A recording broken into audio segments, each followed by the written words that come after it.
Bonjour, je suis très content de vous retrouver aujourd'hui pour une nouvelle vidéo qui va cette fois-ci présenter une méthode de tirage. La dernière fois, je vous avais présenté le tirage en croix, une vidéo qui vous a quand même beaucoup plu, qui a fait quand même pas mal de vues, donc je vous remercie sincèrement du fond du cœur. Si vous ne l'avez pas vue, je vous invite à aller la visionner, ça vous permettra de savoir tirer les cartes en croix pour répondre à des questions en oui ou non.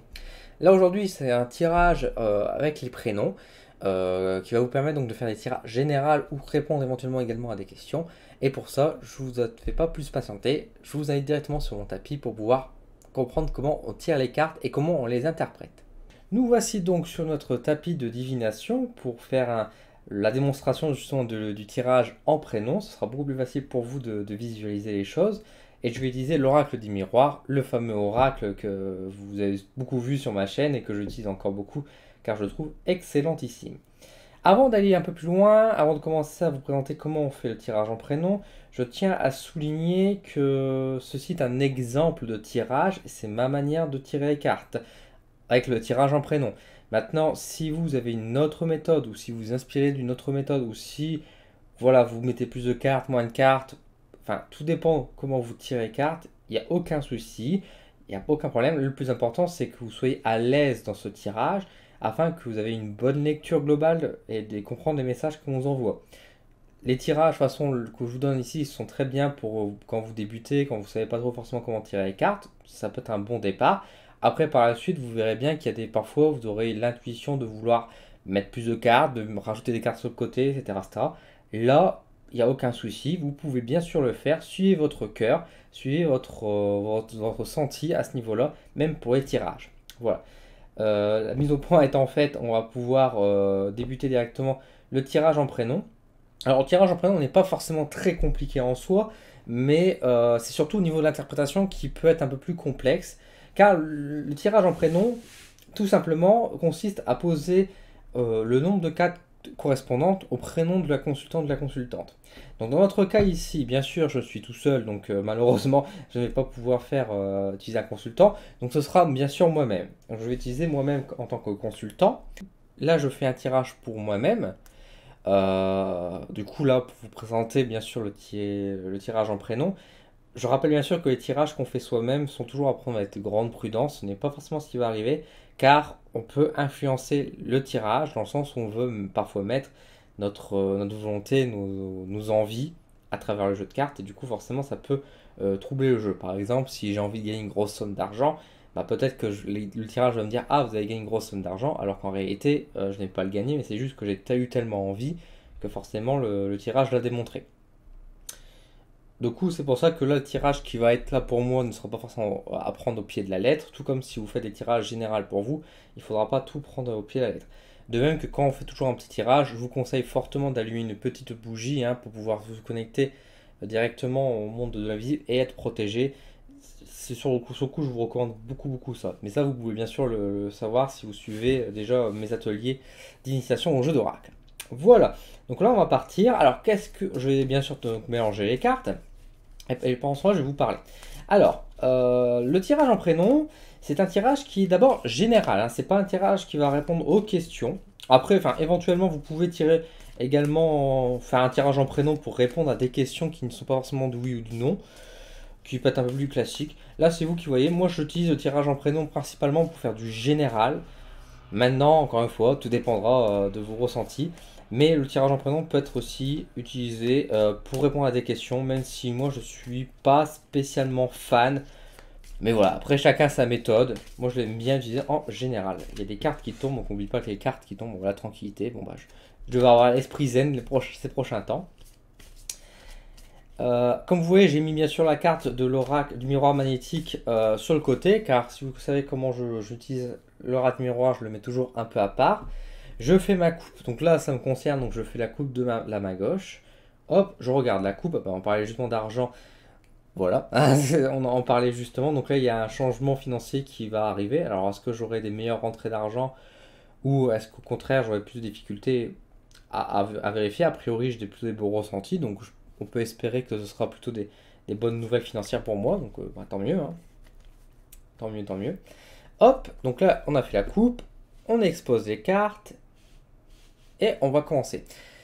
Pour le tirage en prénom, c'est simple, comme je vous ai dit, on prend le nombre de cartes correspondantes au prénom de la personne qui est en face de vous. Donc là, pour moi, je m'appelle Dylan, hein, sans surprise. Donc j'ai 5 lettres dans mon prénom, donc je vais tirer 5 cartes. Dans l'oracle des miroirs, donc là je parle vraiment de l'oracle des miroirs, j'utilise toujours le miroir magnétique comme première lettre du prénom. Donc là, ça va représenter la lettre D. Miroir magnétique, je rappelle, qui représente donc la personne, le consultant, sa personnalité. Donc moi j'aime bien le mettre tout au début, vu qu'on fait un tirage pour la personne, ça permet justement d'avoir un point de vue pour bien centrer l'action. Maintenant, si vous avez un oracle du miroir, si vous voulez utiliser le miroir magnétique dans le reste des cartes, vous pouvez tout à fait le faire. Là, c'est ce que moi j'utilise comme méthode. Donc j'ai ma lettre D qui est placée, donc je vais chercher les 4 autres lettres. Donc je vais prendre le Y, le L, pardon, le A, hop, et le N. Ok, je vois que c'est encore, vous voyez encore bien, tant mieux. J'essaie de bien centrer quand même les choses. Voilà. Donc là, j'ai mon prénom qui est écrit, donc Dylan, qui sont tirés. Donc, tirer de la main gauche, c'est quand même mieux pour pouvoir mieux interpréter les choses. Alors là, on commence à dévoiler les cartes. Comment lire les cartes? Alors, vous pouvez soit toutes les dévoiler d'un coup, soit vous pouvez les tirer une par une et commencer à dire les messages qui vous viennent. Là, tout dépend encore une fois de votre degré de facilité, on va dire votre connexion également avec vos guides et puis on va dire votre faculté dans la voyance. Mais vous pouvez très bien, disons que c'est plus facile au début de tirer toutes les cartes et toutes les dévoiler pour voir le message, plutôt que de tirer une par une et de donner les messages. Après, encore une fois, quand vous êtes plutôt bien dans le domaine, on va dire, vous arriverez à avoir les messages qui vont arriver assez rapidement et du coup dévoiler les cartes en même temps que vous portez le message. Mais au début, n'hésitez pas à tout déblayer. Donc là, j'ai la carte de l'enfermement qui apparaît, de l'échec, le retard et de l'instabilité. Et bien dis donc, c'est pas très joyeux pour cette première ligne. Première ligne, donc là, pour l'analyser, on va prendre toute la ligne, mais on va prendre également les cartes qui sont posées l'une à côté de l'autre. Donc là, donc, par exemple, pour la première rangée, pour le tout début, on peut voir par exemple que le miroir magnétique qui me représente du coup est à côté de l'enfermement. Donc l'enfermement, avec l'échec, on peut se dire que je vis mal ma solitude en ce moment, qui est vrai, hein, on va pas se le cacher, qui a un peu de difficulté, un sentiment d'être seul et qui me chagrine beaucoup par rapport à ça. Il y a du retard, donc il y a des choses qui se font attendre et qui me font instabilité, qui me font que je suis un peu instable, on va dire entre guillemets, mais le terme bon, ce serait plutôt que je suis assez énervé entre guillemets, dans le sens où j'aimerais que les choses se réalisent plus vite et bon, faut que je prenne degré de patience à ce niveau-là. Du coup, voilà, c'est ce message. Je ne vais pas approfondir parce que là, c'est pas forcément le but non plus de cette vidéo de faire un tirage pour moi. Là, c'est plus encore une fois pour monter le tirage en prénom. Donc là, vous voyez qu'au niveau des cartes, on peut les analyser. Donc, comme j'ai sur toute la rangée, parce que là, ça me concerne directement moi. Donc là, on peut dire oui, bah effectivement, l'enfermement, la stabilité, tout ça, ça revient sur le miroir magnétique, donc sur ma personne. Comme l'enfermement est juste à côté de moi, avec l'échec, les cartes sont beaucoup plus proches, donc ça veut dire aussi que le message, les cartes sont beaucoup plus liées, et du coup le message est beaucoup plus fort. Et effectivement, on peut voir que la solitude, ça me met dans un état d'esprit assez négatif. Et c'est à cause de cet enfermement qui est présent, quoi. Et pourquoi aussi je suis un peu, on va dire, triste aussi, pourquoi j'ai une pensée un peu négative, c'est parce qu'il y a des choses qui sont en retard, qui ne viennent pas à temps, et du coup ça m'énerve aussi. C'est pour ça que j'ai cette carte de chèque qui apparaît. Et pourquoi il y a l'instabilité qui est là? Parce que justement il y a aussi le retard qui est là, mais aussi bien sûr les cartes qui sont précédentes, qui sont précédemment posées. Donc voilà, donc après vous voyez qu'on analyse tout. Une fois qu'on a analysé la première ligne, on peut passer du coup à la suivante. Et donc pour ça, il suffit tout simplement donc de, vous voyez, de poser les cartes l'une sur l'autre, hein, face cachée au début. Vous laissez bien sûr le consultant choisir les cartes. Vous les posez. Et après, rebelote, on les redévoile. Hop, donc moi je lis pas les cartes à l'envers dans l'oracle miroir, c'est pour ça que je les remets à l'endroit. Donc on dévoile tout. Voilà, voyage, réunion, et ici l'amitié. Bon. Alors, qu'est-ce qu'on peut dire, qu'est-ce qu'on peut voir par rapport à ça? Bon, on peut voir déjà que miroir magnétique qui est présent, donc n'oublie pas, le consultant est là. Du coup, avec la carte rêve, c'est rattaché à ma personne. Pourquoi j'ai la carte rêve? Peut-être qu'en ce moment j'ai de l'espoir, peut-être qu'en ce moment j'ai des envies, des idéaux, des rêves, entre guillemets, j'ai des pensées, j'ai des envies que je veux concrétiser, mais qui en tout cas restent pour l'instant encore dans la théorie, on va dire, et dans l'imaginaire. C'est ce qui est représenté par ici. Donc après, donc vous voyez qu'il faut lire les cartes, donc l'une au-dessus de l'autre, mais également il faudra les lire sur le côté. Dans ces rêves, on dit qu'il y a aussi le carrefour. Donc, par rapport justement à mes pensées, par rapport à mes envies, par rapport à mes projets, on pourrait dire dans un sens, bah, il y a des décisions à prendre. Parce qu'il y a la carte carrefour qui est juste à côté. C'est-à-dire que voilà, j'ai plusieurs rêves. Peut-être il faudra que je prenne des décisions. Il faudra que j'agisse peut-être et que je réfléchisse bien comment je vais faire pour atteindre mes objectifs que je souhaite. Par rapport à ça. Avec la carte de l'enfermement aussi, ça veut dire qu'il y aura peut-être un changement qui va arriver prochainement. Que cette phase de solitude que je suis en train de faire est peut-être en train de disparaître parce qu'il y aura des décisions à prendre pour savoir justement dans quel chemin je vais. Peut-être, ça veut dire simplement que bientôt, je vais peut-être pouvoir prendre une décision, soit je vais continuer ma route seul, soit je vais pouvoir prendre un autre chemin qui fait que je ne serai peut-être plus seul. C'est peut-être dans cet aspect-là. Alors bien sûr, j'ai des messages beaucoup plus, on va dire, précis qui se rajoutent dans ma tête, là, que je reçois des messages. Mais là, je vous dis pas tout, bien sûr, parce que voilà, c'est un peu privé aussi, hein, bien sûr. Mais c'est pour vous dire aussi comment on lit les cartes. La carte du voyage et de l'échec, bah, ça veut dire simplement que bah, voilà, sur la route, il y aura un pépin. J'aurai un pépin sur la route, donc ça m'emmerde un peu. Donc je vais faire attention sur la route là prochainement. Donc je devrais faire attention. Il y aura aussi également peut-être des hésitations sur la route, peut-être que je vais me paumer entre guillemets. Il y a peut-être ce message-là qui ressort. C'est ça l'échec, peut-être que je vais peut-être me. Je vais peut-être pas avoir une grosse connerie sur la route, mais peut-être qu'il y aura des incertitudes sur la route à prendre, et puis du coup ça va être compliqué pour moi. Voilà, donc retard, réunion, bon, bah, c'est ce que je pensais, hein, il y a un rendez-vous que je souhaiterais avoir et qui ne vient pas, a priori pour l'instant. Donc avec quelqu'un, avec une amie, a priori. Enfin, je dis une amie, donc vous vous doutez pourquoi je dis une amie, parce que je sais qui c'est. Mais voilà, on voit qu'il y a un peu cette idée-là qui réapparaît. On voit qu'il y a de la route à faire pour avoir ce rendez-vous qui se met en place. Également, avec l'amitié et la stabilité, il y a une certaine incertitude sur les amitiés. Et enfin, avec les amis, il y a des questionnements qui se posent par rapport à ça. Voilà. Je raccourcis, je fais simple, hein. Je me comprends, c'est le plus important dans mon tirage. Vous, si vous ne comprenez pas tout à fait on va dire le résultat du tirage, c'est pas très grave. C'est pour vous que vous constatez comment on lit surtout. Et comme vous avez pu le voir, je prends toutes les cartes. Je prends toutes les cartes donc dans une lecture à la fois de haut en bas, mais également sur le côté. Et parfois, je fais même des diagonales et des choses comme ça. Tout dépend en fait de la distance des cartes, où sont positionnées les cartes et les messages que je peux recevoir évidemment par rapport à ça. N'oubliez pas que ce n'est pas cantonné, c'est pas fermé à chaque fois. Ça donne bien sûr des messages. Bien sûr, par exemple, la carte le retard et la réunion donne un message très précis. Mais on peut voir aussi que le voyage est présent. Alors certes, il n'est pas tout à fait à côté, même s'il est à côté de la région, mais il a quand même son influence. Donc il joue un petit peu sur cette idée-là. Voyage et retard au voyage, c'est pas si loin que ça. Avec la réunion, on peut dire bah, pour le rendez-vous, voilà, peut-être que ça va mettre du temps pour faire la route. Parce qu'il y a justement, il y a le retard, donc on rappelle bien sûr l'idée de temps. Mais c'est pas la priorité première. La priorité première, c'est qu'il y a de la route pour faire, pour retrouver, en fait, pour avoir ce rendez-vous, et qu'il y a du retard pour ce rendez-vous qui n'est pas encore pris.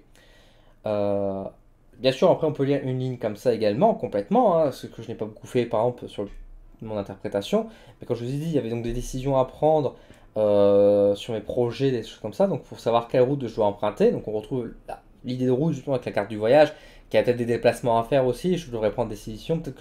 On me dit peut-être que je vais devoir bouger plus aussi, que je ne dois pas rester cantonné chez moi à être enfermé. La carte de l'enfermement qui est juste ici, mais que je dois bouger également.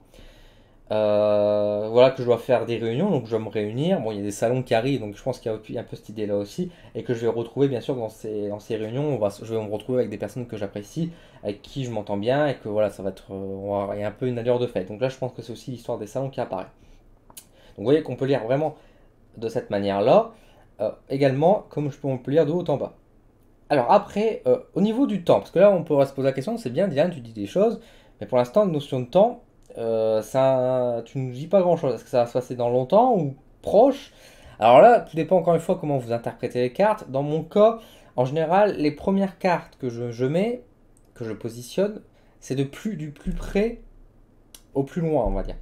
Donc là, par exemple, la première ligne, pour moi, c'est ce qui se passe aujourd'hui même ou dans les jours là qui sont actuellement. Là, les cartes là, c'est plutôt dans les prochaines semaines, on va dire. Puis après, ce sera plutôt dans la fin d'année, par exemple, au milieu, enfin, mois d'octobre, novembre, un petit peu décembre, puis décembre, janvier, etc. Et puis plus loin, après peut-être dans l'année ou dans 2 ans. Donc vous voyez, moi je lis comme ça. De même que les cartes qui sont alignées comme ça, on peut les lire aussi en échelle de temps. Disons que plus elles sont rapprochées sur la partie gauche, plus c'est proche, et plus on s'éloigne, plus c'est le futur. Du coup, après, tout dépend des messages qu'on va recevoir, plus on va pouvoir plus ou moins situer.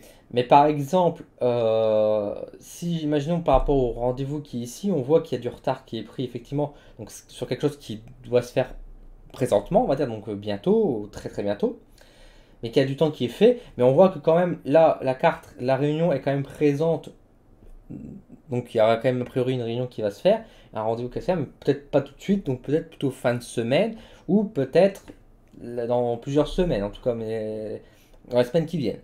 Ça peut se lire comme ça. Après, encore une fois, tout dépend comment vous lisez. N'oubliez pas que les cartes peuvent donner plusieurs informations aussi, parce que là, on lit bien sûr de manière générale et de manière complète. On peut avoir, par exemple, juste par là, et ça parle que de la réunion. Après, là, on voit la date d'un rendez-vous, mais les autres cartes peuvent donner un autre message également. Les cartes peuvent exprimer plusieurs idées à la fois. Comme je vous ai dit, voyage avec la réunion, c'était aussi le temps il y a quand même de la route à faire pour pouvoir me rejoindre. L'échec et le voyage, on me dit de faire attention en voiture. Le voyage avec le rêve et le carrefour, on me dit peut-être de bouger un peu plus. Vous voyez que la carte voyage a eu quand même une interprétation avec beaucoup de cartes, avec des événements différents également. Donc vous voyez, il y a quand même beaucoup de messages à percevoir. Donc là, pas de panique, faut pas avoir peur. C'est pas parce que vous captez qu'un seul message sur les 10 qu'on vous envoie que ça y est, vous êtes une mauvaise voyante ou mauvais voyant ou mauvais médium. N'ayez pas peur, on apprend tous. Moi-même, je capte pas nécessairement tous les messages tout de suite. Parfois, je suis en train de faire le tirage, je dis des choses aux personnes et les personnes me parlent d'un truc et quand on me parle, ça me fait tiquer et je vois mieux quelque chose après par la suite. On n'est pas infaillible, hein. Restez humble bien sûr par rapport à ce que vous faites. Et puis surtout, ne dégraissez, enfin, ne vous donnez pas une mauvaise image de vous par rapport à votre lecture. Allez à votre rythme et vous verrez bien qu'au fur et à mesure que vous allez pratiquer, de plus en plus, ça va être facile de lire les messages. Donc comme je vous dis, là après avec la notion de temps, pareil, chacun fait sa méthode. Moi je vous dis que plus on est proche du début, plus c'est proche dans le temps, et plus on fait les tirages de plus en plus tardifs, on va dire, les cartes par la suite, plus le message, en tout cas les messages qu'on veut passer sont beaucoup plus loin. Alors après maintenant, combien de lignes on va faire? Combien de lignes on va faire? Eh bien écoutez, ça c'est vous qui décidez également de l'union de lignes. Alors certaines personnes vont utiliser, alors je dis à ma droite, il faut utiliser plus à ma gauche, c'est pas très grave non plus.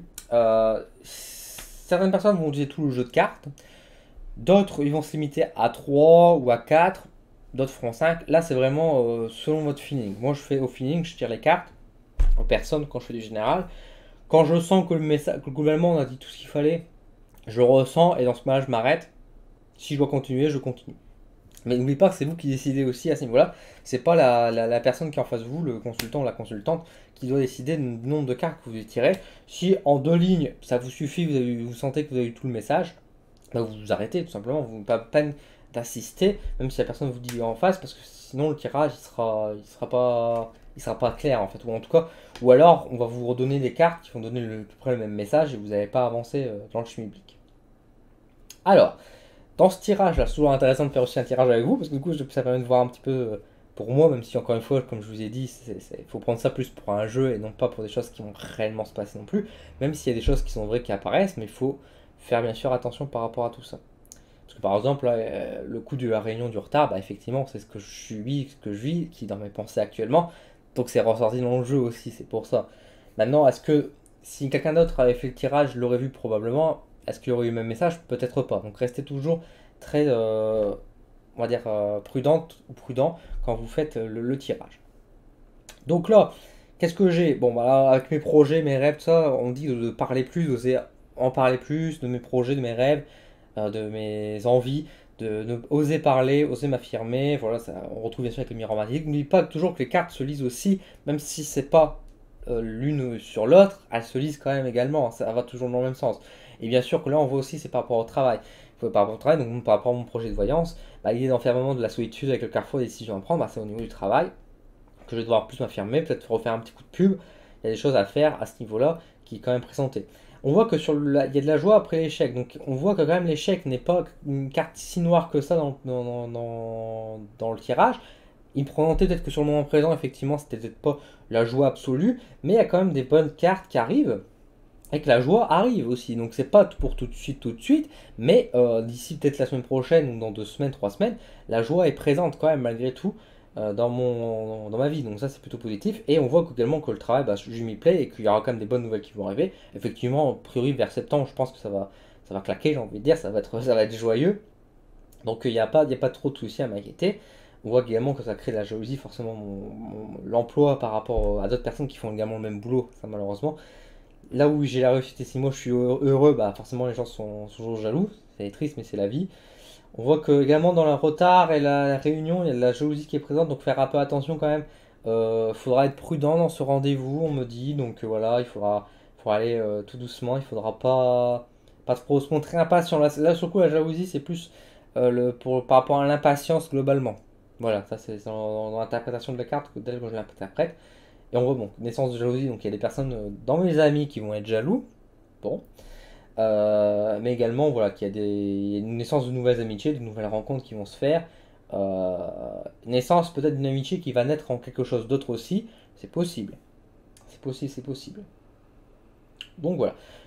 Bon, je pourrais encore tirer les cartes, mais je pense que c'est pas la peine. Je pense que vous avez vu globalement comment ça fonctionne. Donc, comme je vous dis, vous mettez le nombre de cartes correspondant au prénom. Donc, s'il y a 5 lettres dans le prénom, bah, vous mettez 5 cartes. S'il y en a 8, vous en mettez 8. Alors après, faites attention quand c'est des noms très longs ou quand c'est composé. Essayez de vous limiter. Moi, par exemple, quand les gens qui s'appellent Jean-Patrick ou des choses comme ça, bah, imaginons, qui ont des prénoms comme ça, je vais pas demander autant de lettres de cartes que de lettres. Parce que forcément, sinon après, on aura un jeu qui sera trop grand et ce sera pas très lisible. Du coup, moi après, je me limite au chiffre 7. Maintenant, si vous avez un autre chiffre fictif, par exemple le 9, bah, vous pouvez mettre un chiffre 9 en termes de cartes. Au niveau du temps, bah, encore une fois, c'est selon vos ressentis. Ça peut être présent, passé, présent, futur, par exemple. Même si moi, je trouve qu'avec le règle du miroir, on voit plus le futur que le passé de manière générale. Mais on peut avoir des messages du passé aussi. Donc là, il faudra être prudent quand vous faites les tirages. Et puis, comme je vous dis, moi, de la manière dont je le fais, c'est que là, la première ligne, c'est bientôt. Et plus on s'éloigne, plus le temps est loin. Au niveau des prédictions, qu'est-ce que je pourrais dire d'autre Non, bah, n'oubliez pas, bien sûr, de toujours interpréter les cartes qui sont avant tout collées l'une à l'autre. C'est eux qui vont apporter le premier message le plus important. Puis après, une fois que vous avez ces premiers messages, vous pouvez regarder un peu plus loin et lire de manière complète un peu plus le tirage et de compléter par rapport aux informations. Vous voyez également par rapport à la manière dont je tire les cartes, je donne des informations et après au fur et à mesure que je rajoute, je complète les informations que j'ai déjà données. Parce que par exemple au début on avait la carte du retard, donc il y avait des choses qui prenaient du temps, je savais que c'était lié à un rendez-vous, là on me le confirme dans la deuxième ligne, donc je reviens sur ce rendez-vous, puis après dans la troisième ligne forcément je peux relire et puis dire bah voilà attention à ce rendez-vous. Du coup c'est clair qu'on voyage, quand on fait un tirage en prénom tel que je le tire, on voyage beaucoup, on va dire, sur les événements parce que à un moment, on va parler donc de ça, on va parler d'un autre événement, puis on va parler de ça, de ça. Puis après, on va revenir sur le premier truc, puis après, on va reparler du deuxième, puis après, on va revenir sur ce qu'on avait dit avant, etc. Donc, c'est pas qu'on va toujours modifier les propos, c'est juste qu'on va compléter et préciser les choses. Donc, c'est sûr qu'après, au niveau du tirage, de la compréhension, c'est peut-être pas toujours très clair, donc il faut être quand même assez précis dans la manière de parler et prendre bien sûr son temps et bien comprendre. Maintenant, voilà. Après, si vous voulez, si vous avez un peu peur de mal interpréter les choses au début, vous pouvez très bien tirer les cartes et rajouter directement les autres lignes et puis lire directement tout le message si vous voulez faire complet et puis être tranquille. Ça peut être un exemple. Comme ça, vous n'avez pas besoin de retirer les cartes. Moi, je préfère faire une ligne à la fois et qu'on rajoute les cartes par la suite. Je trouve que c'est plus intéressant et ça permet de mieux préciser les messages par la suite, à mon sens. Mais encore une fois, rien ne vous empêche d'avoir tiré, par exemple, ici les 30 cartes et et puis voilà, les avoir posées et les avoir dites. Vous pouvez faire très bien ça, il n'y a aucun souci. Voilà, je pense que je vous ai tout dit globalement sur le tirage en prénom. Et voilà, la vidéo est terminée, j'espère qu'elle vous a plu, j'espère que vous avez bien compris comment on faisait le tirage en prénom. Encore une fois, n'ayez pas peur de tester de votre côté, d'apprendre, hein. C'est en tirant les cartes qu'on devient tireur de cartes. Non, en tout cas, c'est comme ça qu'on apprend à mieux en mieux lire, à s'affiner bien sûr aussi avec nos jeux, de créer des affinités et d'apprendre par nous-mêmes. Encore une fois, tout cela, c'est avant tout quelque chose de subjectif et de personnel, donc n'hésitez pas à faire vos propres méthodes, de vous inspirer de ce que je vous ai donné aujourd'hui pour lire de votre manière. Le plus important, c'est que vous vous sentez bien et que vous sentez bien les messages et que vous arrivez bien à comprendre les messages qu'on vous donne à travers les cartes également. Si vous avez des questions, s'il y avait des petits détails que vous n'avez pas forcément bien compris, bien saisi, n'hésitez pas à venir me le dire en commentaire de cette vidéo directement. Ça me fera plaisir de vous répondre, il n'y a aucun souci. N'oubliez pas également donc de laisser un petit pouce bleu si vous avez aimé la vidéo, à vous abonner à la page YouTube, Facebook et Instagram pour pouvoir suivre toutes mes aventures. Et voilà, et n'hésitez pas à me contacter également si vous avez des questions un peu plus précises ou autres détails. Je vous remercie sincèrement du fond du cœur pour votre accompagnement sur ma chaîne et sur mes réseaux. Ça fait super plaisir de voir que tout cela se développe à une belle vitesse. Merci beaucoup du fond du cœur. Sur ce, je vous laisse. Je vous dis à très vite pour de nouvelles vidéos sur ma chaîne. À bientôt!